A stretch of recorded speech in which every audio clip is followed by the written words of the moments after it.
최성해 전 동양대 총장의 교비 횡령 의혹에 대해서 오랜 수사 끝에 기소 의견으로 검찰에 송치했습니다. 그런데 검찰이 3건 가운데 가장 죄가 무거운 부분에 대해서는 증거 불충분으로 불기소하면서 의혹은 여전히 남아 있습니다.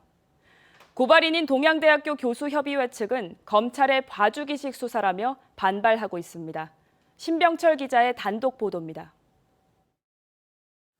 동양대학교는 2010년 고소등 6천여 점, 시가 8억 4,600여만 원어치를 기증받았습니다. 3년 뒤인 2013년 2월 28일 기증받은 가치의 40%가량인 3억 1,300여만 원을 교비회계에서 기증자의 은행 계좌로 다시 송금했습니다. 동양대학교가 돈을 보낸 기증자의 계좌는 그 무렵 별도로 만든 계좌입니다.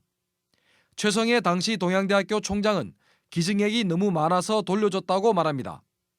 돈으로 지급한 거는 우리가 생각할 때 액수가 너무 기증받은 액수가 너무 많은 거예요. 생각보다. 하지만 경찰 수사 결과 기증자는 송금을 받은 통장을 최성해 전 총장에게 전달한 것으로 드러났습니다. 송금된 계좌에서 2013년 3월 5일부터 2014년 5월 23일까지 15개월 동안 22회에 걸쳐 대구은행 용주지점에서 전액 현금으로 인출됐습니다. 동양대학교는 2013년 3월부터 2017년 1월까지 최 전 총장이 이사장인 영주 FM 방송 직원의 임금 8천여만 원을 교비회계에서 지급한 사실도 드러났습니다. 또한 2015년 최 전 총장이 회장이었던 한국사립대학 총장협의회에 1,600여만 원을 교비회계에서 지급한 사실도 확인됐습니다. 경찰은 2022년 4월 최성해 전 총장에 대해 업무상 횡령 혐의로 검찰에 기소 의견으로 송치했습니다. 그리고 검찰은 같은 해 12월 30일 고문서 기증액 횡령 의혹을 뺀 나머지 2개 혐의에 대해 업무상 횡령으로 재판에 넘겼습니다. 하지만 가장 횡령 금액이 큰 고문서 기증액 횡령 의혹에 대해서는 증거 불충분으로 불기소했습니다. 검찰은 최성해 당시 총장이 기증자로부터 받은 은행 통장을 아버지에게 전달했다는 진술 등으로 미뤄 증거가 없다고 판단했습니다.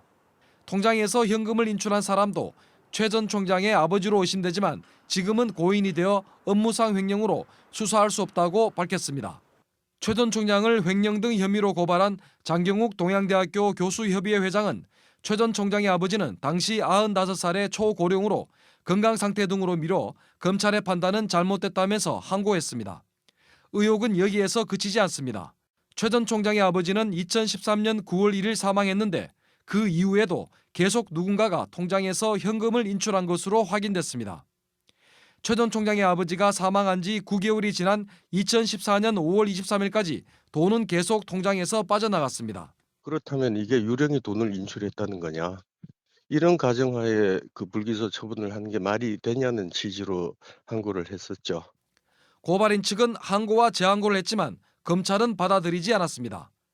의혹이 해소되지 않은 채 최성해 전 동양대 총장의 업무상 횡령 의혹에 대한 재판은 다음 달부터 본격적인 공판 절차가 진행될 예정입니다.